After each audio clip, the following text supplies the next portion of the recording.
Have you ever noticed that the hardest boundaries to set are often with the people who have known you the longest? There is a strange kind of pain that comes when you finally choose to protect your peace, only to feel crushed by the guilt of doing so. You spoke your truth, you drew a line, and yet, instead of feeling free, you feel profoundly selfish. If you have ever laid awake at night, replaying a conversation with a sibling, feeling the suffocating weight of disappointing your family, this is for you. Stay until the end, because the final lesson may change the way you see this pain forever. Setting a boundary with a brother or sister is not like setting one with a stranger. It carries the immense weight of history. It holds the shared childhoods, the unspoken family contracts, and the lifelong expectations of who you are supposed to be. When you step out of line, when you quietly say, "I cannot fix this for you anymore," or "I will not let you speak to me this way," the reaction is rarely understanding. It is often resistance, anger, or a punishing silence that makes you question your own sanity. You ask yourself if you are the one tearing the family apart. You wonder if the peace you are trying to protect is actually worth the emotional chaos you now feel. You are caught in a painful paradox. You hurt when you endure the old dynamic, and you hurt when you walk away. Buddhist wisdom teaches us a profound truth about this specific kind of suffering. Much of our inner turmoil does not actually come from the boundary we set, but from our deep attachment to how our family perceives it. We cling to the desperate desire to be understood. We want our sibling to look at us and see that our distance is not an act of malice, but an act of self-care. Buddhism reminds us, however, that we cannot control the minds or the emotional capacity of others. When we demand that they validate our boundaries, we are still entirely attached to them. We are handing them the keys to our inner peace, waiting for their permission to simply exist. Imagine a small wooden boat tied to a massive iron anchor in a dark harbor. For decades, the anchor has kept the boat in one place. One day, a fierce storm rolls in. To save itself from being pulled under the waves, the boat must finally cut the rope. Cutting the rope is the boundary.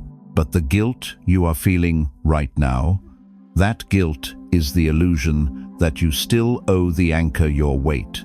You are sailing forward, dragging a phantom rope through the water, looking back, believing you are still tied down.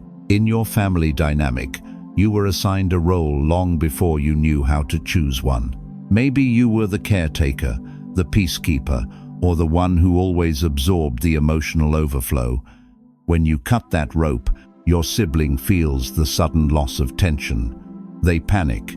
They may blame you for the shift in the waters, but you are not responsible for the anchor. You are only responsible for keeping your vessel from sinking. Think about your own life. Ask yourself, is this heavy guilt actually yours, or is it an inherited expectation? Are you truly feeling bad because you did something wrong, or simply because you did something different? Pause. Breathe. Observe the guilt without following it. Let the feeling rise without making it your identity. You are allowed to outgrow the role you were handed as a child. Peace is not found in keeping everyone else comfortable at the expense of your own spirit. But letting go of that lifelong role requires facing a different kind of challenge, and this is where the next truth begins. 2. The illusion of the old role. What if the person your sibling is angry at does not actually exist anymore? Here is a truth that is painful to face, but absolutely necessary for your peace. The role you played in your family was never truly who you were. It was simply the shape you had to take to survive. In every family, unspoken contracts are written while we are still children. You were handed a script long before you knew you had a voice. Perhaps you were the listener, the one who absorbed everyone's stress, the one who never complained, or the one who was expected to endlessly fix the chaos your sibling created. You learned to shrink your own needs to make room for their overflowing emotions. Because you played this part so well, and for so long, Everyone assumed it was simply who you were. So when you finally say no, when you step out of character and refuse to carry the weight anymore, the reaction is shock. Your sibling feels betrayed. They demand to know what happened to the person you used to be, and the heavy, sinking guilt returns. You start to wonder if you are being cruel by simply changing. In Buddhist thought, one of the deepest sources of our suffering is the illusion of a fixed, unchanging self. We suffer because we believe we must remain frozen in time, acting out the same patterns just to maintain harmony. But Buddhism teaches the beautiful truth of impermanence, the reality that everything, including your own spirit, must change, flow, and evolve. To force yourself to remain small, to endlessly recreate a past version of yourself just to keep your sibling comfortable, goes against the very nature of life. It is an attachment to a ghost. Imagine a young tree planted in a small clay pot. For years, the pot provides structure. The roots wrap along the inner walls, learning the exact shape of their confinement. But as the tree grows, reaching for the light, it requires more room to breathe. Eventually, the thick roots press outward, and the clay pot shatters into pieces. The shattered clay is your new boundary. Your sibling looks at the broken pieces and calls it a disaster. They are angry. They ask why you had to destroy the very thing that kept the family together. But the tree knows the truth. The pot was not broken out of hatred or malice. It was broken because growth demands space. You cannot put the tree back into a container it has already outgrown. When you stop answering the calls that drain your spirit, when you refuse to participate in the same old arguments, or when you finally choose to spend the holidays in quiet peace rather than familiar chaos, you are breaking the clay pot. Your sibling may see this as a personal attack.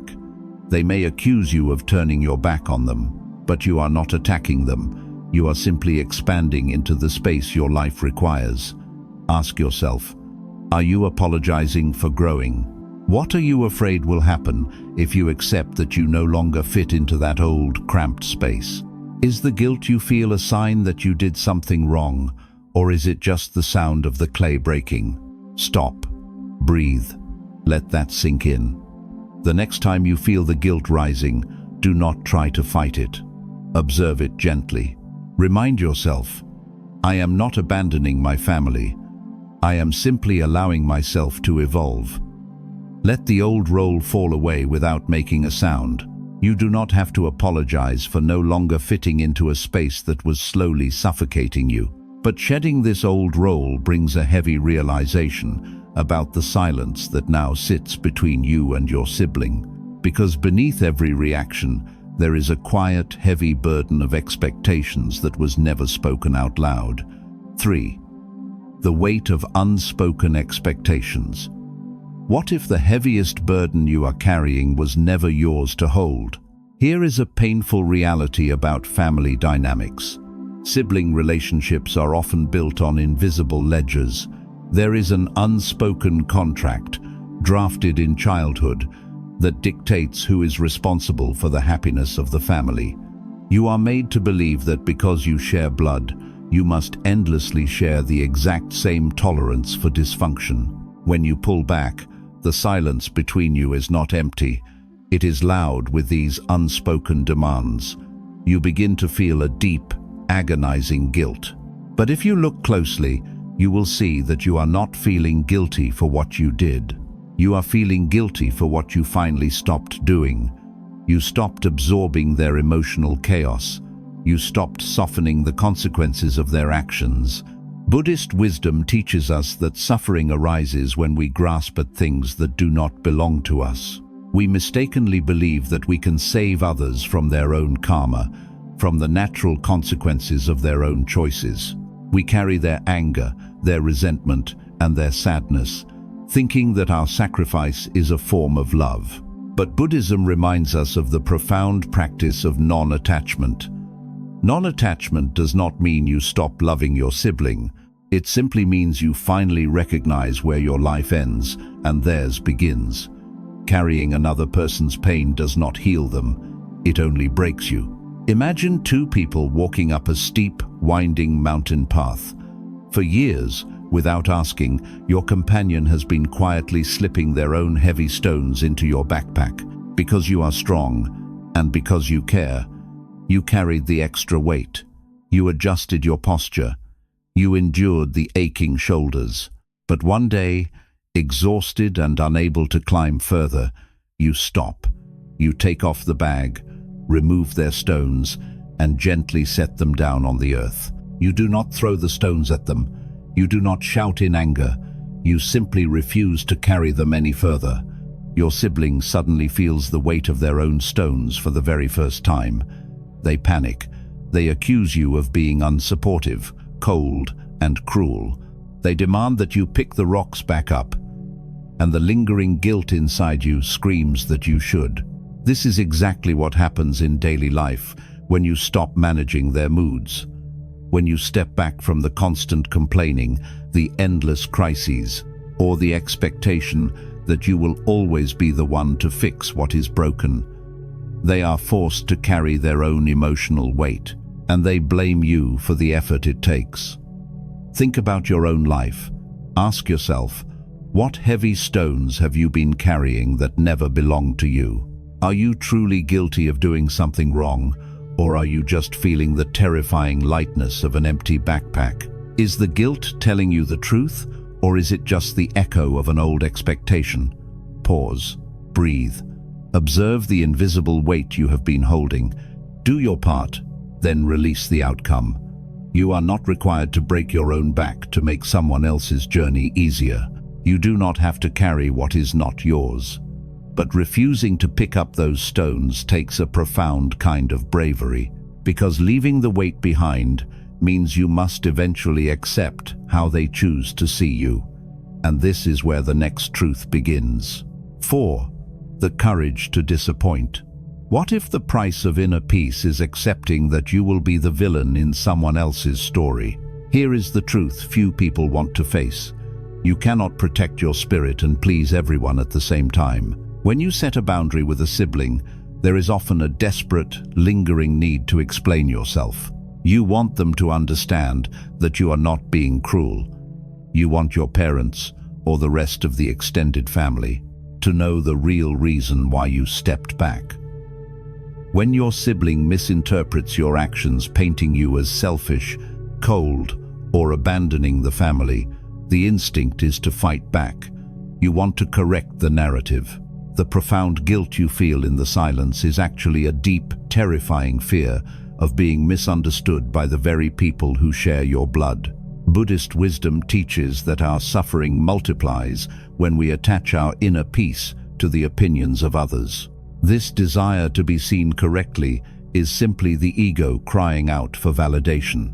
Buddhism reminds us that we have absolute zero control over the lenses through which other people view the world.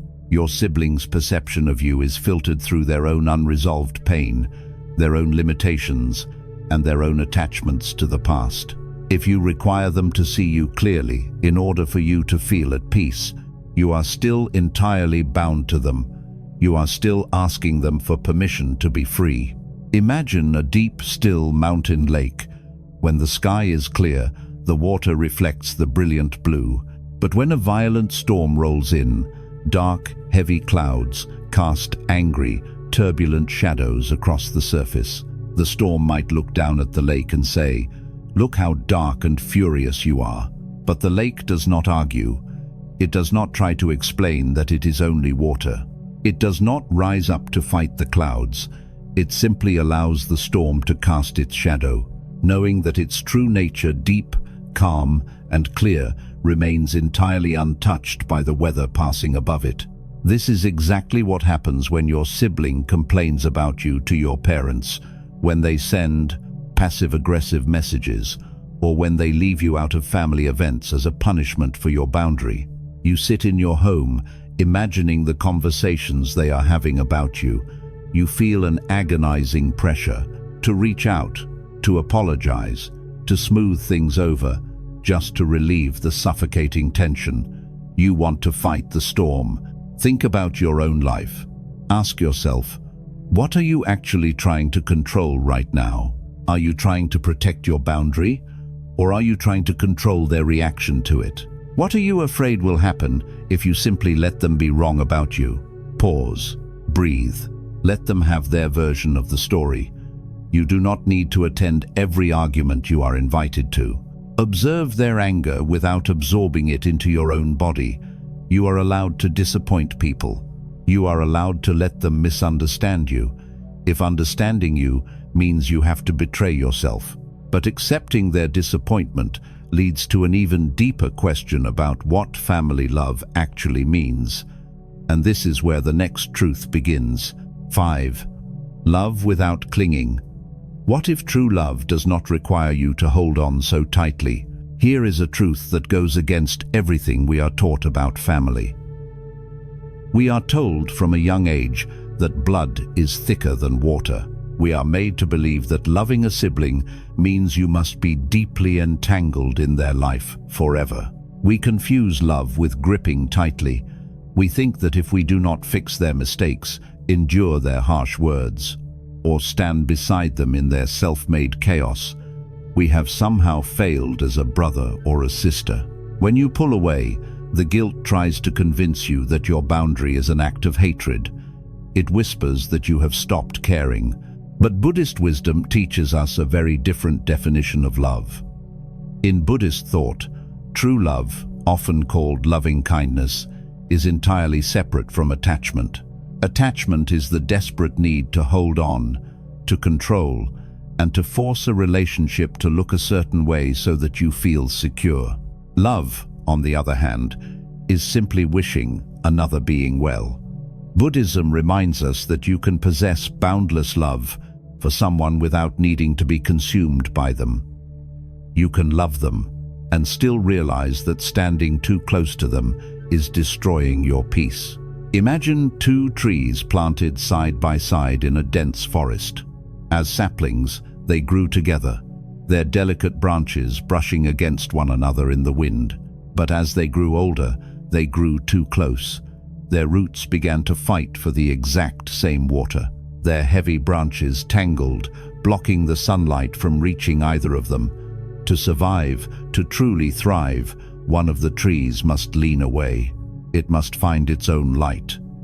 Leaning away is not an act of hatred. The tree does not suddenly despise the other tree. It simply recognizes that the tangled branches are slowly killing them both. It knows that love is not found in suffocation. This is exactly what it means to love a sibling from a distance. It happens when you finally stop calling every day just to monitor their mood. It happens when you step away from the family text group that only exists to spread gossip and anxiety. It happens when you realize you can send them a silent wish for happiness without actually inviting them into your home. Your sibling might see this distance and accuse you of abandoning them, but distance does not mean the absence of love. It simply means the absence of entanglement. Think about your own life. Ask yourself, are you holding on to this painful dynamic because it actually brings you joy, or simply because you are terrified of the guilt of letting go? Is your presence in their life healing them, or is it just slowly draining you? Pause. Breathe. Send them love from afar without sacrificing your own light. You do not need to be in the same room to wish them peace. You can let go of the desperate need to fix them. You can love them fully, completely, and deeply while keeping your door firmly locked. But stepping into this calm distance means accepting a hard reality about how life moves forward, and this is where the next truth begins. 6. The river and the rocks. What if the obstacles in your life are not meant to be moved, but simply flowed around? Here is a truth that is deeply exhausting to learn. We often believe that setting a boundary means we must convince the other person to respect it. You tell your sibling what you will no longer tolerate, and then you stand there, waiting for them to agree. When they push back, when they refuse to change, or when they mock your limits, you push back harder. You try to explain your pain using different words. You send long messages, hoping they will finally see your perspective. The inner pain you feel is tangled up with this desperate frustration. You feel that if you just tried a little harder, you could make them understand. You exhaust your own spirit, trying to force an unmovable object to step aside. Buddhist wisdom teaches that much of our agony comes from resisting reality exactly as it is. We suffer deeply when we demand that people be different than they are capable of being. Buddhism reminds us of the profound power of yielding, not giving up, but accepting the true nature of things. When you demand that your siblings suddenly possess the emotional maturity they have never shown, you are fighting reality. You are creating your own suffering by attaching your peace to an impossible outcome. Imagine a powerful river flowing down the side of a mountain. In the middle of the rushing water sits a massive, jagged rock. The river does not stop its journey to argue with the rock. It does not crash itself violently into the stone, demanding that the stone move out of the way. It does not feel guilty for leaving the rock behind. The water simply accepts that the rock is there. It softly parts, flows around the heavy stone, and continues on its path toward the vast ocean. This is what it looks like to truly accept your family dynamic. You set a boundary, and your sibling reacts with the same anger, guilt-tripping, or silence they have always used. They are the jagged rock in the river. You do not need to crash your energy into them. You do not need to send another long, emotional explanation trying to break their stubbornness. You do not need to attend family gatherings and sit in silent resentment, wishing they were someone else. You can simply observe their reaction, accept that this is who they choose to be, and flow around them. You can continue living your own life. Think about your own life. Ask yourself, how much of your daily energy is spent crashing against stones that will not move? Are you still trying to change a sibling who has no intention of changing? Is this fight bringing you peace, or is it only feeding your exhaustion? Pause, breathe, stop trying to break the rock. You do not have to wash away their sharp edges. Let them stand exactly where they are. You are the water. Your only job is to keep flowing. You are meant to keep moving forward, finding your own path toward the open sea. But flowing forward without looking back requires a very specific kind of forgiveness. It is a grace you must offer not to them, but to your own heart. And this is where the next truth begins. 7. Forgiving yourself for growing. What if the guilt you feel is not a sign of betrayal, but simply the growing pains of a new life? There is a hidden, quiet layer of pain that arrives long after a boundary is set. You are not just stepping away from a sibling's heavy expectations. You are stepping into your own peace. And sometimes, that peace feels like a crime.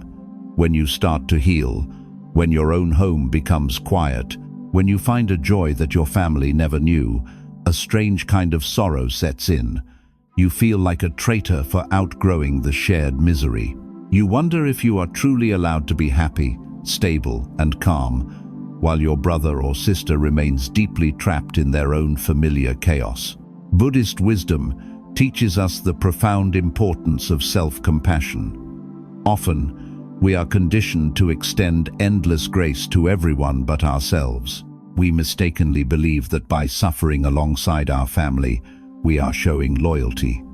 But Buddhism reminds us that intentionally staying in the dark does not bring light to others. Your suffering does not alleviate their suffering. True compassion begins with freeing yourself from the cycle of pain. You cannot pull anyone from the rushing water if you are still drowning beside them. Imagine a butterfly leaving a dark, tightly woven cocoon. The transformation took time, isolation, and a great deal of unseen struggle. When it finally pushes its way out and opens its delicate wings to the sun, the discarded cocoon is left behind, empty and still. The butterfly does not look back at the shell and apologize for having wings. It does not try to fold itself back into the cramped darkness just to make the cocoon feel less lonely. It accepts that the open sky is its new reality. This is what happens when you build a healthy life, a peaceful routine, or a quiet mind, while your sibling is still endlessly repeating the drama of the past. You might receive a phone call full of their usual anger, and instead of letting it ruin your day, you gently step away and return to your peaceful evening. But then the heavy guilt whispers in your ear. It tells you that you should be hurting with them. It tries to convince you that your newfound peace is a form of arrogance or abandonment. It is not. Your healing is not an insult to their struggle. Think about your own life. Ask yourself, are you secretly punishing yourself for finally finding peace? Do you believe you only belong in your family if you are hurting right alongside them? What would happen if you simply forgave yourself for outgrowing the pain? Pause, breathe, observe this heavy guilt without letting it drag you backward. Give yourself permission to be happy, even if they choose not to be. You do not need to stay broken just to prove you share the same blood. You are allowed to protect the beautiful, quiet life you have built. But stepping fully into your new reality means letting go of a final, exhausting fantasy. And this is where the next truth begins. 8. Releasing the need for resolution. What if the closure you are desperately waiting for is the very thing keeping you trapped in the past? Here is a quiet, painful trap we all fall into after walking away from a deeply ingrained family dynamic. We secretly wait for the perfect ending. You set the boundary, you step back, but deep in your heart, you are still waiting for a grand realization to wash over your sibling. You want them to wake up one day, feel the heavy weight of what they have lost, and finally apologize. You want them to look at you and say, "You were right, and I am so sorry for how I treated you." We hold on to this fantasy of ultimate resolution. But weeks turn into months, and months into years, and the apology never comes. The silence between you just feels like an open, aching wound. You feel restless and unable to fully move on because the story feels completely unfinished. Buddhist wisdom teaches us that a great deal of our suffering is rooted in our attachment to how things should conclude, rather than accepting them exactly as they are. We mistakenly believe that we need the other person to write the final chapter of our pain, so we can finally close the book. But Buddhism reminds us that this desperate need for closure is simply another form of clinging. By demanding an apology or waiting for mutual understanding, you are still allowing your sibling to hold the pen to your life story. You are tying your ultimate peace to an emotional outcome you have absolutely no control over. Imagine standing in a long, dimly lit hallway. At the very end of the hall is a heavy, locked wooden door. Behind that door is everything you believe you need to move on: the apology, the validation, and the perfect resolution. For years, you stand in the shadows of this hallway. You rattle the cold brass handle. You knock on the wood, waiting for the person on the other side to finally slide the key under the door. You refuse to turn around. You refuse to step outside into the warmth of the sun because you are completely convinced that your journey cannot continue until the door opens. But the heartbreaking truth is this: the person on the other side does not have the key. They never did. This is exactly what you are doing every time you replay an old argument in your head, hoping to find the perfect words that will finally make them understand. This is what happens when you check your phone during the holidays, silently hoping for a message of regret that never arrives. You are shaking a locked door. You are putting your entire life on hold, waiting for someone else to grant you the permission to heal. Think about your own life. Ask yourself, how much of your current pain is actually just the sheer exhaustion of waiting? Are you delaying your own peace because you refuse to accept an unfinished ending? What would happen if you simply stopped knocking and walked away from the door? Pause.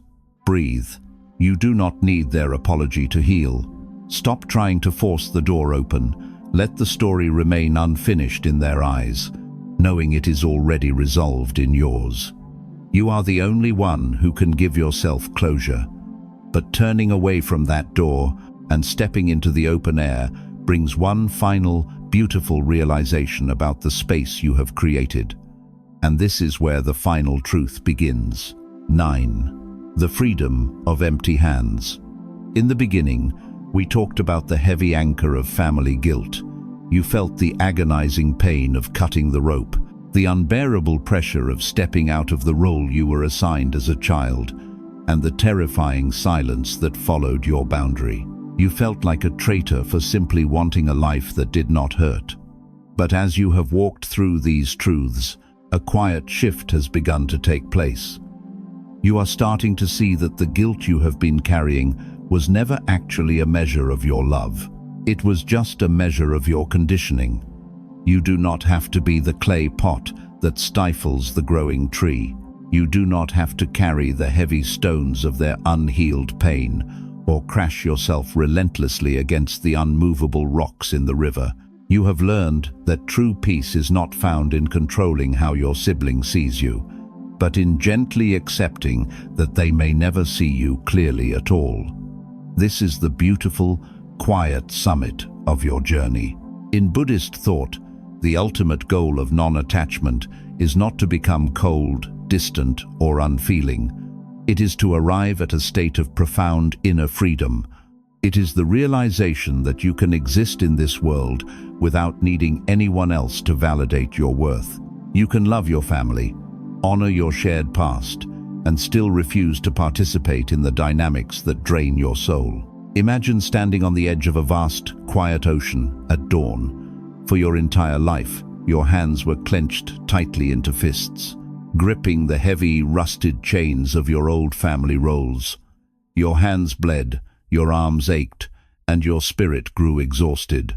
But you held on because you were taught that letting go meant you did not care. Now, the sun is rising. The wind is calm. You look down at your tired hands, and you finally realize that the chains are not holding you. You are holding them.